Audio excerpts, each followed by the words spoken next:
কিরে, এটা তোর কি অবস্থা করে রেখেছিস? কেন তুই জানোস না? আজকে তো ফ্যান্সি ড্রেস কম্পিটিশন। কি তুই অংশগ্রহণ করবি নাকি? করমু, তাতে তোর কি? হা হা হা হা হা হা। কিরে হাসলি কেন? কারণ তুই যে অংশগ্রহণ করতে যাইতাছস না, তোর আর যাওয়া লাগবো না। কেন রে? কারণ তুই আগেরবার কি করছিলি মনে নাই তোর? কি করছিলাম আমার তো কিছুই মনে নাই। ও 4 বছর হয়ে গেছে, তোর তো মনে থাকবেই না। থাক, আমি বলছি তোকে। আচ্ছা কোথাইলে?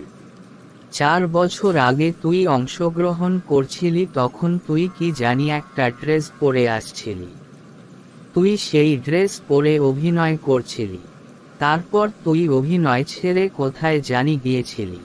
তারপর তোকে বাতিল করে দিছে। তারপর তুই রাগ করে প্যান্ডেলের সব জিনিসপত্র ভাঙচুর করছিলি। তখন লোকেরা বলল তোকে আর অংশগ্রহণ করতে না।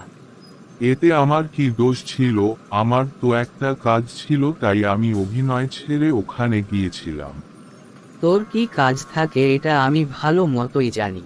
তাইলে আমার কি কাজ ছিল? আমি দেখছি তোরে কে জানি কল দিছি, আর তুই তাড়াহুড়া কইরা অভিনয় ছেড়ে যাইতাছস। আর ওই কলটা পোলাপাইনে দিছিল। ওগরে কে জানি মারছে, তাই তুই মারামারি করতে গেছছ। ওদেরকে সাহায্য করতে হবে না তাইলে? ওরা হচ্ছে আমাদের এলাকার ছোট ভাই। তাইলে কি তুই কাজ ছেড়ে যাবি নাকি? যে পরিস্থিতি থাকি না কেন যেতেই হবে। আচ্ছা বাদ দে, তাহলে আমি কম্পিটিশনে যাই। যা যা, তোকে ঘাড় ধরে বের করে দিবে। তোর কথা বিশ্বাস করি না। আঙ্কেল, ফ্যান্সি ড্রেস কম্পিটিশনে অংশগ্রহণ করবো আমি। কিরে তুই আগেরবার কি করছিলি মনে নাই? যা বাগ। না প্লিজ প্লিজ। তুই প্যান্ডেলে ভাঙ্গচুর কইরা আমার অনেক টাকা নষ্ট করছস। আর করব না এরকম। কাইন্ডা লাভ নাই তোর। সিকিউরিটি কোথায়? তোমরা ওকে বের করো এখান থেকে। না না, আমি নিজেই বেরিয়ে যাচ্ছি। ওকে যা, আল্লাহ হাফেজ। আল্লাহ হাফেজ।